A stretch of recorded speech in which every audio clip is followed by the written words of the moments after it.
സമ്മർദ്ദങ്ങൾക്കും വിലപേശലിനും മുന്നിൽ യു.ഡി.എഫ് മുഖം തിരിച്ചതോടെ PV. Anwar വഴങ്ങുന്നു. യു.ഡി.എഫിന്റെ അന്ത്യശാസനവും league കൈവിട്ടതും അൻവറിന് തിരിച്ചടിയായി. അസോസിയേറ്റഡ് അംഗത്വം മുന്നണിയിൽ നൽകിയാൽ ആര്യാടൻ ഷൌക്കത്തിനായി പ്രചാരണത്തിനിറങ്ങാമെന്നാണ് അൻവറിന്റെ നിലപാട്. എന്നാൽ ആദ്യം പിന്തുണ പ്രഖ്യാപിക്കട്ടെ എന്നാണ് യു.ഡി.എഫ് തീരുമാനിച്ചിട്ടുള്ളത്. 9 മണിക്ക് ഒതായിലെ വീട്ടിൽ അൻവർ മാധ്യമങ്ങളെ കാണുന്നുണ്ട്. യു.ഡി.എഫിന്റെ പഞ്ചായത്ത് കൺവെൻഷനുകൾക്കും ഇന്ന് തുടക്കമാവുകയാണ്. വിവരങ്ങളുമായി എം.എസ്. അനീഷ് കുമാറും സി.വി. അനുമോദും ചേരുന്നുണ്ട്. ആദ്യം അനീഷിലേക്ക്. Aneesh, good morning. ഇന്നലെ നമ്മൾ സംസാരിച്ചപ്പോൾ അൻവർ എന്ത് നിലപാടെടുക്കുമെന്ന കാര്യത്തിൽ ഒരു ആശയക്കുഴപ്പമൊക്കെ ഉണ്ടായിരുന്നു. 2 ദിവസത്തെ സമയം അൻവർ പറഞ്ഞിരുന്നു. ഇന്നിപ്പോ 9 മണിക്ക് എന്തായാലും മാധ്യമങ്ങളെ കാണുന്നുണ്ട്. തൽക്കാലം അൻവർ ഇറക്കിയ സമ്മർദ്ദത്തിന്റെ കാർഡൊന്നും വിലപ്പോവില്ലെന്ന് തിരിച്ചറിഞ്ഞ സ്ഥിതിക്ക് ഇനിയിപ്പോ വലിയ പരിക്കില്ലാതെ ഒരു സമവായത്തിലേക്ക് എത്തുക, ക്ഷീണമില്ലാത്ത തരത്തിൽ ആളുകളുടെ മുന്നിൽ, പ്രത്യേകിച്ച് നിലമ്പൂരിലെ മനുഷ്യന്മാരുടെ മുന്നിൽ നിൽക്കുക, ഇത്രയേ ഉള്ളൂ ഏറ്റവും അവസാനത്തെ വഴി. അങ്ങനെയെങ്കിൽ അതെങ്ങനെ സാധ്യമാക്കാനാണ് ഇപ്പോൾ അൻവർ ആലോചിക്കുന്നത്?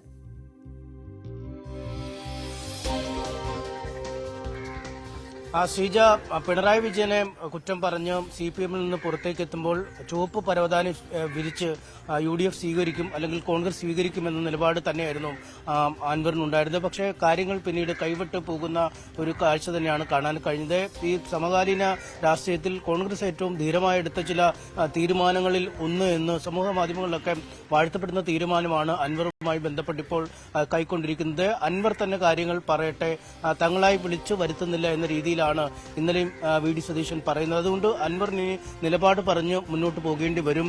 നമുക്കറിയാം, ഒരുപാട് രാഷ്ട്രീയ നീക്കങ്ങളൊക്കെ നടന്നതെന്നും അൻവർ തന്നെ പറയുന്ന ജവഹർലാൽ നെഹ്റു വരെ എത്തിയെന്ന് പറയുന്ന പുത്തൻ വീട്ടിൽ തറവാട്ടിലായിരുന്നു കഴിഞ്ഞ 1-2 ദിവസങ്ങളായി ഈ നിലമ്പൂർ തെരഞ്ഞെടുപ്പുമായി ബന്ധപ്പെട്ട രാഷ്ട്രീയ നീക്കങ്ങൾ നടന്നിരുന്നത്. ഇന്നലെ ഇവിടെ വെച്ചാണ് നിയോജക മണ്ഡലം കമ്മിറ്റി യോഗം ചേർന്ന് തൃണമൂലിന്റെ സ്ഥാനാർത്ഥിയായി പി.വി. അൻവർ നിലമ്പൂർ ഉപതെരഞ്ഞെടുപ്പിൽ മത്സരിക്കുമെന്ന് അറിയിക്കുകയും ചെയ്തു. എന്നാൽ പിന്നീട് അതിന് പിന്നാലെ തിരക്കിട്ട ഒരുപാട് നീക്കങ്ങൾ നടക്കുന്നു. മലപ്പുറത്തെത്തി P.K. കുഞ്ഞാലിക്കുട്ടിയെ കാണുന്നു, പിന്നീട് ലീഗിന്റെ മറ്റ് ചില നേതാക്കളെയും ഒക്കെ കാണുന്നു. അതിനുശേഷവും ഒത്തുതീർപ്പ് ചർച്ചകളുമായി മുന്നോട്ട് പോകുന്ന ഒരു സാഹചര്യം തന്നെ. ഒരു UDF-ൽ ഒരു പാലമായി കുഞ്ഞാലിക്കുട്ടി പ്രവർത്തിക്കുകയും അൻവറിനെ മുന്നണിയിലെടുക്കാനുള്ള ഒരു തീരുമാനത്തിലേക്ക് കാര്യങ്ങൾ എത്തുകയും ചെയ്യുമെന്ന ഒരു പ്രതീതി നിലനിർത്തുകയും ചെയ്തു. എന്നാൽ വൈകുന്നേരം ചേർന്ന UDF നേതൃയോഗം അങ്ങനൊരു തീരുമാനത്തിലേക്ക് പോവേണ്ടതില്ല, കാര്യങ്ങൾ അൻവർ തന്നെ പറയട്ടെ, ഏത് രീതിയിലുള്ള സഹകരണം ഉണ്ടാകുമെന്ന നിലപാടിലേക്ക് എത്തുകയായിരുന്നു. അത് പ്രത്യേകിച്ചും UDF-ന്റെ സ്ഥാനാർത്ഥിയായി ആര്യാടൻ ഷൌക്കത്തിനെ പ്രഖ്യാപിച്ചതിന് പിന്നാലെ സ്ഥാനാർത്ഥിക്ക് വിജയസാധ്യത ഇല്ലെന്നടക്കമുള്ള വിമർശനങ്ങൾ. ജോയി എന്ന സ്ഥാനാർത്ഥിയാണ് താൻ ആദ്യം മുതൽ പരിഗണിക്കുന്നത്.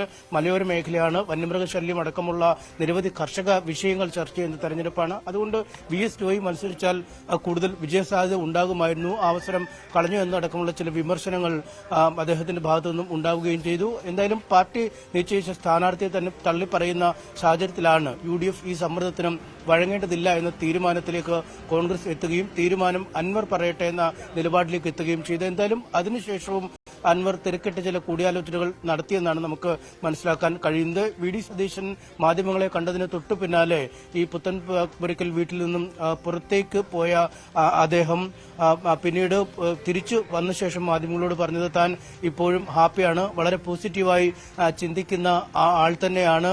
UDF-ന്റെ ബസ്സിൽ താൻ ഉണ്ടാവും. അത് അകത്താണോ പുറത്താണോ അതോ ഗോവണിയിലാണോ നിൽക്കുന്നതെന്നതിനെ കുറിച്ച് തനിക്കിപ്പോഴും പറയാൻ കഴിയില്ല. ഗോവണിയിൽ നിൽപ്പ് ബുദ്ധിമുട്ടാണ്, കാരണം നിലമ്പൂരിൽ വലിയ മഴ പെയ്യുന്ന സാഹചര്യമുണ്ട്. അതായത് അസോസിയേറ്റ് അംഗം എന്നതാണ് ഈ ഗോവണി യാത്ര എന്നതുകൊണ്ട് അദ്ദേഹം ഉദ്ദേശിക്കുന്നതെന്ന് വ്യക്തമാക്കുകയും ചെയ്തു. അതുകൊണ്ടൊരു അസോസിയേറ്റ് അംഗമായി മുന്നോട്ട് പോകാൻ കഴിയില്ല എന്ന നിലപാട് അദ്ദേഹം ആവർത്തിക്കുമ്പോഴും ഈ തർക്കങ്ങൾക്കൊടുവിൽ, ഈ ചർച്ചകൾക്കൊടുവിലൊക്കെ അത്തരമൊരു തീരുമാനത്തിലേക്ക് തന്നെ അദ്ദേഹം എത്തുമെന്ന വിവരങ്ങളാണ് ലഭിക്കുന്നത്. നേരത്തെ UDF നേതൃത്വവുമായി ചില ധാരണകൾ ഉണ്ടായിരിക്കുന്നു, അല്ലെങ്കിൽ കോൺഗ്രസ് നേതൃത്വവുമായി ചില ധാരണകൾ ഉണ്ടായിരിക്കുന്നു. അദ്ദേഹം നിരുപാധികമായ പിന്തുണ UDF-ന് പ്രഖ്യാപിച്ചു കഴിയുമ്പോൾ, അല്ലെങ്കിൽ UDF-നൊപ്പം സഹകരിച്ച് ആര്യാടൻ ഷൌക്കത്തിനെ വിജയിപ്പിക്കാൻ വേണ്ടി ഈ നിലമ്പൂർ മണ്ഡലത്തിൽ പ്രവർത്തിക്കുമെന്ന് അദ്ദേഹം ഉറപ്പ് നൽകുമ്പോൾ തൊട്ടു പിന്നാലെ കോൺഗ്രസ് നേതൃത്വത്തിൽ നിന്നും ഒരു ഘടകകക്ഷിയായി സഹകരിപ്പിക്കാമെന്ന നിർദ്ദേശം വരിക, തൽക്കാലം ഒരു അസോസിയേറ്റ് അംഗമായി നിർത്താമെന്ന ഒരു നിർദ്ദേശം വരിക, അത് അംഗീകരിക്കുക, പിന്നീട് UDF-നൊപ്പം മുന്നോട്ട് പോവുക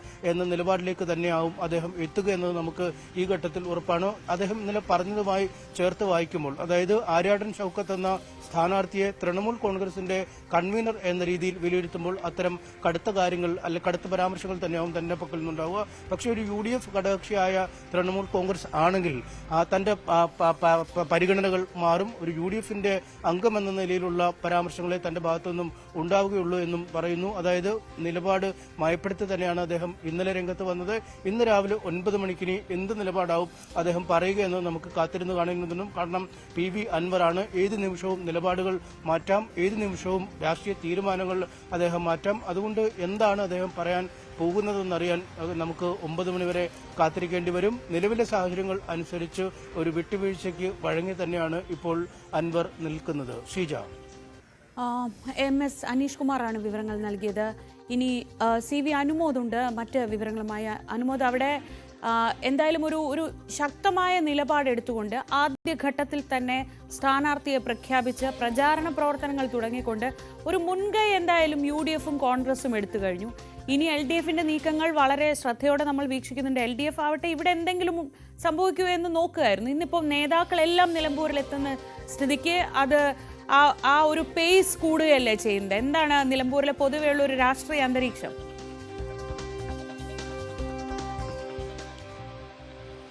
ശ്രീജ, നിലമ്പൂരിൽ പ്രധാനമായിട്ടും PV അൻവറിൻ്റെ നിലപാട് തന്നെയാണ് ഏറ്റവും ചർച്ച ചെയ്യുന്നത്. അൻവർ ഇന്ന് വാർത്താ സമ്മേളനം നടത്തി തൻ്റെ നിലപാട് വ്യക്തമാക്കുന്നതോടെ ഇതുവരെ ഉണ്ടായിരുന്ന UDFന് മുകളിലുണ്ടായിരുന്ന വലിയ അത്തരത്തിലുള്ള ചർച്ചകളും സമ്മർദ്ദവും ഒഴിവാവുകയാണ്. ആരിടൻ ഷൗക്കത്തിനെ നേരത്തെ തന്നെ സ്ഥാനാർത്ഥിയെ പ്രഖ്യാപിച്ചതിലൂടെ തെരഞ്ഞെടുപ്പ് രംഗത്ത് ഒരു മേൽക്കൈ UDFനുണ്ട് ഈ ഘട്ടത്തിൽ എന്ന കാര്യത്തിൽ യാതൊരു സംശയവുമില്ല. UDF സ്ഥാനാർത്ഥിയുടെ പ്രചാരണത്തുമായി മുന്നോട്ട് പോകുമ്പോൾ LDF ഇപ്പോഴും സ്ഥാനാർത്ഥിയെ തേടി നടക്കുകയാണ് എന്നുള്ളതാണ് ഒരു വസ്തുത. ആരാണെന്നുള്ളത് വെള്ളിയാഴ്ചയെ പ്രഖ്യാപിക്കുമെന്നാണ് പറയുന്നത്. നിലവിലെ സാഹചര്യങ്ങൾ വിലയിരുത്തി PV അൻവറിൻ്റെ നിലപാട് മനസ്സിലാക്കി അതിലേക്ക് കടക്കാമെന്ന നിലപാടാണ് LDFന് ഉള്ളത്. അതുകൊണ്ട് തന്നെ സ്വരാജ്, ഷെറോൺ റൈ എന്നീ 2 പേരുകൾ, അതിന് പുറമെ ഏതെങ്കിലും സ്വതന്ത്ര സാധ്യതയും LDF ഇപ്പോഴും പരിശോധിച്ചുകൊണ്ടിരിക്കുകയാണ്. അൻവറിൻ്റെ നിലപാട് ഇക്കാര്യത്തിലൊക്കെ ഒരു ഘടകമാണ്. കാരണം അൻവർ സ്വതന്ത്രമായി മത്സരിച്ചാൽ അത് അദ്ദേഹം സമാഹരിക്കാൻ പോകുന്ന വോട്ടുകളൊക്കെ LDF കണക്ക് കൂട്ടുന്നുണ്ടായിരുന്നു. അപ്പോൾ ആ ഒരു കൃത്യമായ ധാരണയിലെത്തിയ ശേഷമേ LDFൻ്റെ സ്ഥാനാർത്ഥി പ്രഖ്യാപനത്തിലേക്ക് കിടക്കും. അതോടൊപ്പം തന്നെ സ്വതന്ത്ര സ്ഥാനാർത്ഥിക്ക് വേണ്ടിയുള്ള പരിശ്രമം ഊർജിതമായിട്ട് നടക്കുന്നുണ്ട്. BJP ആകട്ടെ NDA ആകട്ടെ അത് BDJS ഈ സീറ്റ് വിട്ടുകൊടുത്തിട്ടുണ്ട്. പക്ഷേ BDJSൻ്റെ നിലപാട് ഇതിൽ പ്രധാനമാണ്. മത്സരിക്കുമെന്ന് അറിയിച്ചിട്ടുണ്ടെങ്കിലും അതിൽ അന്തിമമായിട്ടുള്ളൊരു തീരുമാനം വരേണ്ടതുണ്ട്. നേരത്തെ തന്നെ BJP സീറ്റിൽ മത്സരിക്കാൻ താല്പര്യം കാണിക്കുന്നില്ല എന്ന തരത്തിൽ തന്നെ വാർത്തകൾ വന്നിരുന്നു. രാജീവ് ചന്ദ്രശേഖർ BJPയുടെ അധ്യക്ഷൻ ഇതൊരു അനാവശ്യ തെരഞ്ഞെടുപ്പാണെന്ന് പറയുകയും അവിടെ മത്സരിക്കേണ്ട സാഹചര്യമില്ല എന്ന തരത്തിൽ അഭിപ്രായപ്പെടുകയും ചെയ്തിരുന്നു. അപ്പോൾ BJPയുടെ NDAയുടെ സ്ഥാനാർത്ഥി അതേക്കുറിച്ചുള്ള ചർച്ചകളും സജീവമാണ്. നിലവിൽ UDF അംഗത്തട്ടിൽ ഇറങ്ങിക്കഴിഞ്ഞിട്ടുണ്ട്. പക്ഷേ NDAയും അതേപോലെ മുഖ്യ എതിരാളിയായ LDFും ഇപ്പോഴും അവരുടെ സ്ഥാനാർത്ഥികൾ ആരാണെന്ന് പ്രഖ്യാപിക്കുന്നില്ല. ഇപ്പോഴും നിലമ്പൂരിലെ ഈ തെരഞ്ഞെടുപ്പ് ചൂട് പിടിക്കുന്നതും ചുറ്റിപ്പറ്റി നിൽക്കുന്നതും അൻവറിനെ കേന്ദ്രീകരിച്ച് തന്നെയാണ്. അൻവറിൻ്റെ നിലപാടുകൾ പ്രധാനപ്പെട്ടതാണ്. അൻവർ പിന്തുണ പ്രഖ്യാപിച്ചു കഴിഞ്ഞാലും അൻവർ തുടർന്ന് എങ്ങനെ പ്രചരണത്തിൽ സജീവമാകും? വാക്കുകൊണ്ട് മാത്രമുള്ള പിന്തുണയാണോ അതോ അത് പ്രചരണ രംഗത്ത് കാണുമോ എന്നുള്ള കാര്യങ്ങളൊക്കെ തന്നെ കണ്ടു തന്നെ അറിയേണ്ടതാണ്. എന്നാണെങ്കിലും ഇന്ന് രാവിലെ 9 മണിക്ക് അൻവർ നടത്താൻ പോകുന്ന വാർത്താ സമ്മേളനമാണ് നിലമ്പൂരിലെ ഇന്നത്തെ ഏറ്റവും പ്രധാനപ്പെട്ട ഒരു ശ്രദ്ധാകേന്ദ്രമാവുന്ന കാര്യം.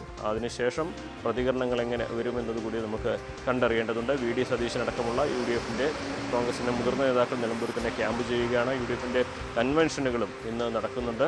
അത്തരത്തിൽ PV അൻവറിൻ്റെ നിലപാട് അറിഞ്ഞാൽ, പരസ്യ നിലപാട് വ്യക്തമാക്കി കഴിഞ്ഞാൽ തുടർന്ന് അത് കേന്ദ്രീകരിച്ച് തന്നെയായിരിക്കും നിലമ്പൂരിലെ ഇന്നത്തെ തെരഞ്ഞെടുപ്പ് രംഗം ചൂടുപിടിക്കുക എന്ന് ഉറപ്പാണ്. അനുമതി, ഇതിൽ ഇപ്പോൾ